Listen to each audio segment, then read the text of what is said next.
Untitled Soldier here, and I'm back to talk about Star Trek Strange New Worlds, Season 1, Episode 1, and my thoughts on this episode. So basically, this is CBS pretty much last hope, okay? And that's just me thinking that, okay? Because this show, it seems like it's trying to go back to the past, to go back to episodic episodes, you know, to have a conclusion at the end of every fucking episode instead of having these stupid long stories. Now, Star Trek used to be good at making long storylines. Deep Space Nine, Voyager, Enterprise, you know, they could do it. They were good at it. Unfortunately, CBS has hired fucking morons to write their new shows, and that's why they're falling apart, because these writers are incompetent and can't write for shit. So they have gone back to episodic episodes, and this first episode of this new show pretty much shows that. Now, did it work? Did this episode give me any hope for this show's future? Fucking hell no. Because they've already broken canon, and it's episode 1. It's episode fucking 1. And you've already broken canon. And the canon breaking thing is the Gorn that was mentioned. Now I'll go into full spoilers, but you fucking idiots, that's a mistake you've just made. So, oh my god. Now I get it.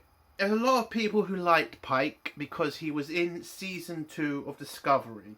I did not watch Season 2. Well, I watched the first 2 episodes and the last episode, so I understand some of the crap they were talking about in this episode when it came to Discovery.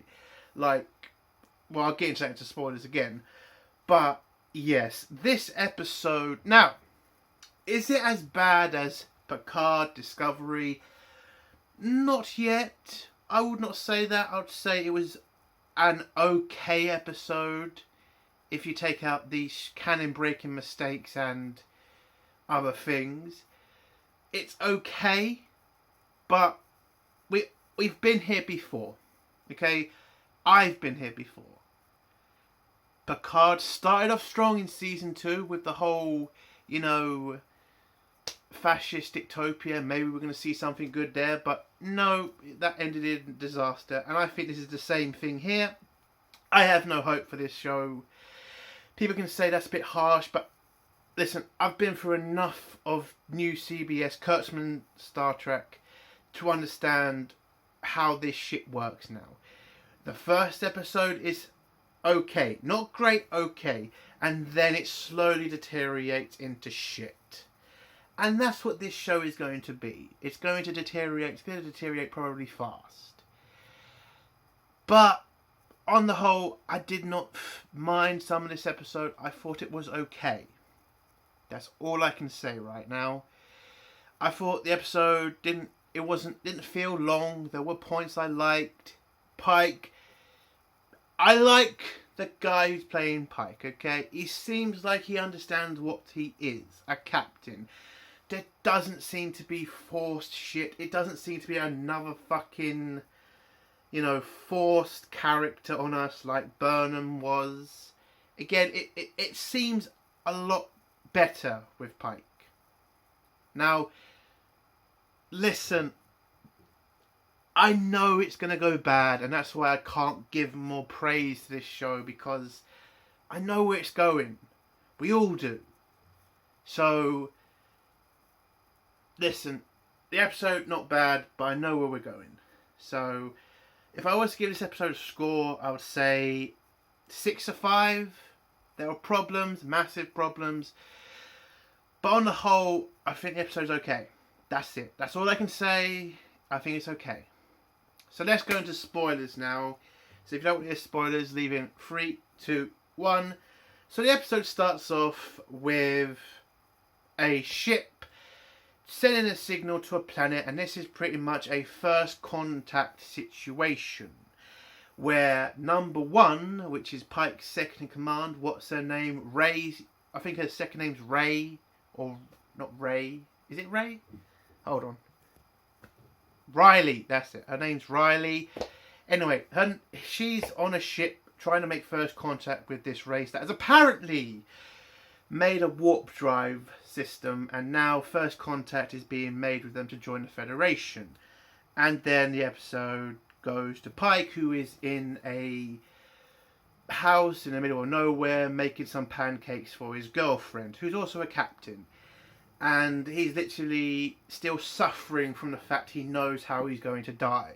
Because I remember that from Pike. He finds out how he's going to die, well, how he's going to end his life, which is in the wheelchair, and he's pretty much fucked up by it. And who the hell wouldn't be? So Pike's trying to avoid going back to the Enterprise, but he gets stopped by an admiral who flies down when he's on his horse and tells him that he needs to go save his number one because they've lost contact with her on her ship, and he's the only one they want to send.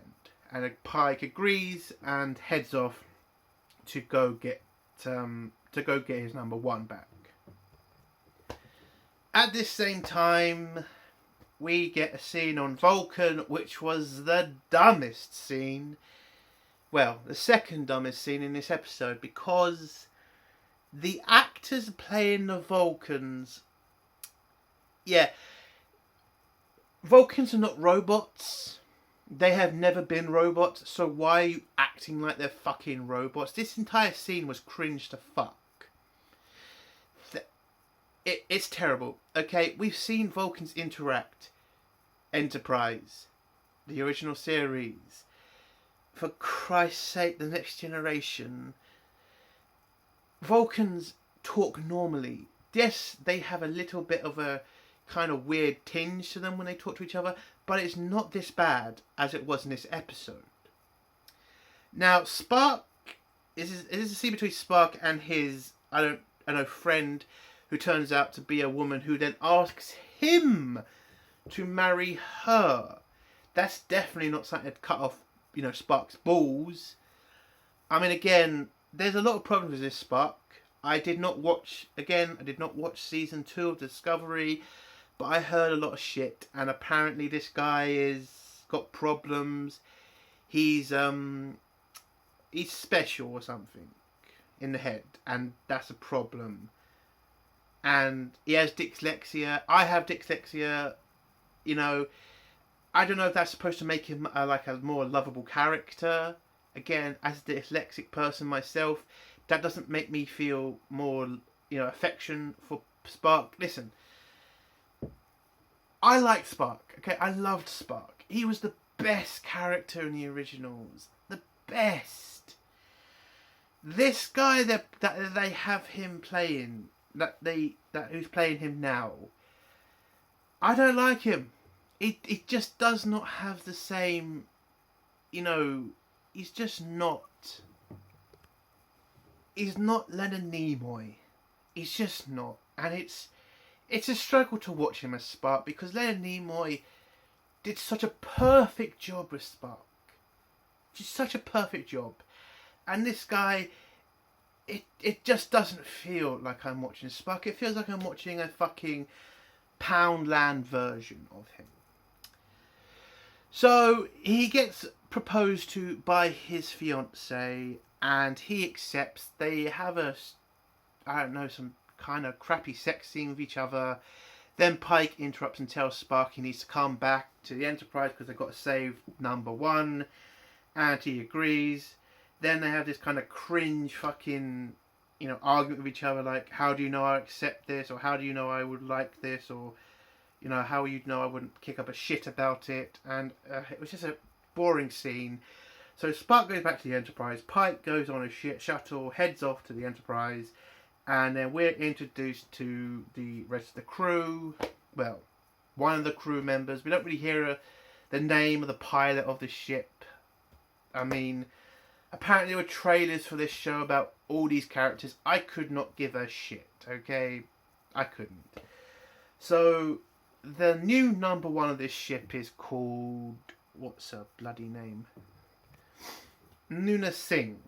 Now, there's a lot of problems with this character, which I'll go into when she mentions the Gorn.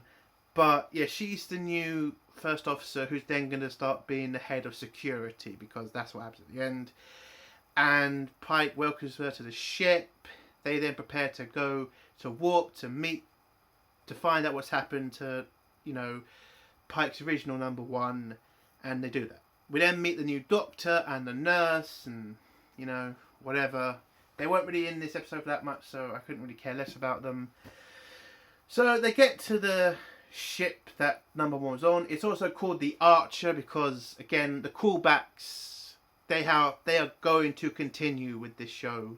Like, the callbacks are just something they have to do with Star Trek now, because they have to remind you there was better Star Trek. So they call it the Archer. Apparently the crew have gone missing because apparently this size ship only needs three people to pilot it. Okay, and we then find out that this species that apparently figured out, warp drive, well, it turns out they didn't figure out warp drive. They figured out a warp bomb. A warp fucking bomb. So we're just calling things stupid names now to make it sound good. But that's not the stupid part. I mean, again, it's stupid, but that's not the dumbest part. Would you like to hear the dumbest part? Do you know how they fucking made the warp bomb? By looking through a telescope. I am not shitting you. That's how they fucking made a warp bomb. Because of the battle between Discovery, Enterprise and Section 31. Apparently, this was such a big battle, and then the whole time warp ship field thing was seen everywhere. And apparently this species looked through a telescope, and that was enough to create a warp technology.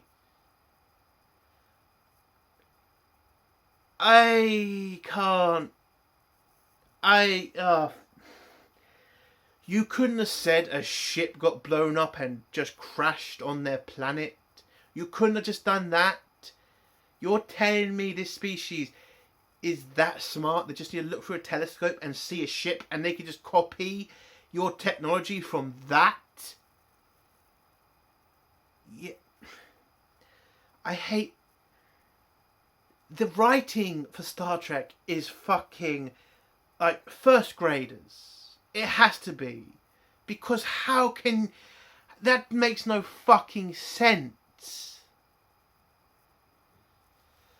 So the plan is pretty much they need to save the crew because apparently they figured out that the crew had been captured by this race of people and they decide to go down to the planet. But they can't go down to the planet as themselves because they're aliens. So they go to the medical bay where we're introduced to the doctor and the nurse who, change their bodies to match the people on the surface so that they can, go around without creating suspicion. And the security officer woman, whatever the fucking name is, what is it called again? Oh god, I hope I'm going to remember these names. Fucking hell. Nun Singh had a problem with taking, medication that she needed to dull the pain. Apparently she's had a very difficult upbringing because of a certain species, so she doesn't like to take certain things that knock her out.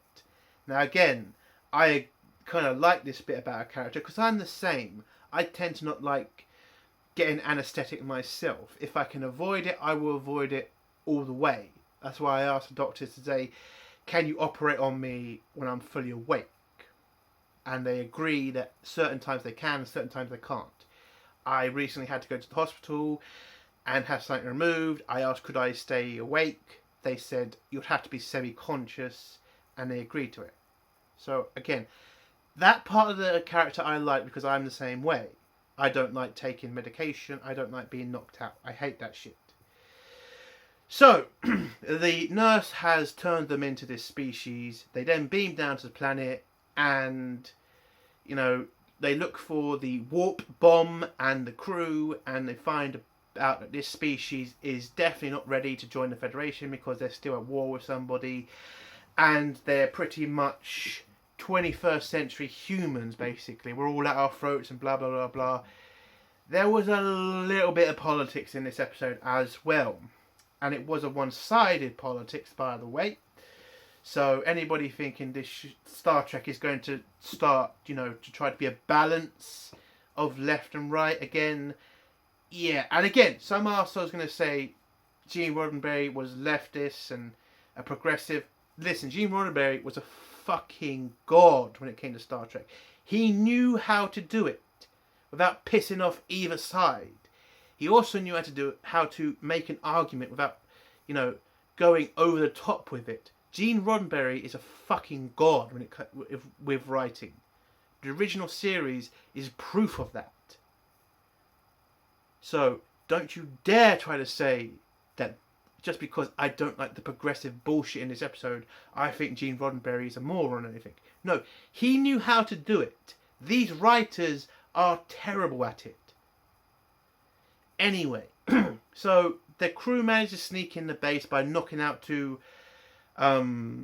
medical people. They steal their uniforms. They then head in to the base, but Spock, unfortunately, he has problems with the changing of his body, because his body tends to fight it, so he needs to have regular doses of this stuff that changes his body, and it starts not to work properly. Now at this point, I would have said, if I was Pike, Spock, you need to piss off back up to the Enterprise because you're going to fuck us in this mission. But Pike just says, no, we'll just deal with it. So they sneak into the base. They get through the scanning. Spock has a little bit of a fuck up with it, but manages to fool the machine anyway. They get past. They then go into an elevator where Spock's ears just pop out of nowhere. And apparently it's supposed to be some funny scene. Oh, I forgot the scene with Spock in shorts. Apparently that's supposed to be funny. It's not. It's fucking shit. Anyway, so after the elevator and blatantly seeing Spock's ears pop up, they just head down a hall where they find the prison cell where number one is with the crew she was with, and they escape. Well, they try to escape the base. They get attacked by some security people, and Pike then realizes that they fucked up. And well, no, he doesn't realize. Number one tells him how they created the warp bomb because of the fact they looked through a telescope and saw the battle apparently, and that's why they made first contact with them, because it's apparently the Federation's fault that they looked through a telescope and figured out their technology. So Pike has an idea and he goes up the elevator with Spock. He tells the rest of them to beam back to the Enterprise, and he says to the security officers, take me to your leader, because that's not cringe as fuck. So they take him to their leader, and Pike tries to have this discussion with her about, not using the warp bomb, try to negotiate, blah, blah, blah, blah, blah. And she pretty much says, listen, we have a powerful weapon, we want to defeat our enemy, and we have the biggest stick. And if you have the biggest stick, you can beat your enemy. And then Pike does the worst fucking thing that I think any Starfleet captain has ever... Well, I forgot Michael, so I think the second worst thing a captain can ever do. He fucking threatens an entire race with the Enterprise. That's not me lying. That's literally what the cunt said. Now, he might have not said it in all the words, like, I will shoot you if you don't do as I say. He says he has a bigger stick than her, and brings the Enterprise down so everyone in the world can see the Enterprise. Now, some people will say, maybe he was trying to show them hope. No, he's threatening this species with war. That's what he did. There is no... He might have meant this, he might have meant that. No, he said bigger stick. That's a threat. So Pike just threatens a species that has no hope of defending against the Enterprise. That's smart. That's good. That's a good way to get people to join the Federation. At the point of a gun. So the species capitulate and they start dealing with each other. They start negotiating with their enemy. Blah blah blah blah blah. They see the negotiations not going anywhere. So Pike then beams himself into this meeting between the two sides and gives them Earth history lesson, where we see they mention January 6th and say that the US has a civil war because of it. That is literally what they did. They didn't really show any of the BLM riots, the Antifa riots, all those riots. Apparently they were fine. They just showed January 6th. Because that was the start of the Civil War. It wasn't all those other things from the other groups that the leftists liked. No, it was just the bad people on Trump's side. Again, I agree Trump lost the election. Okay, I agree with that. And I agree any moron who did the January 6th thing is a fucking dumbass because you give the left what they wanted. So well done, you fucking retards. I agree that was a bad situation. But saying it was one-sided, this civil war that you're talking about, no. This is completely, both sides are to blame. The left and the right.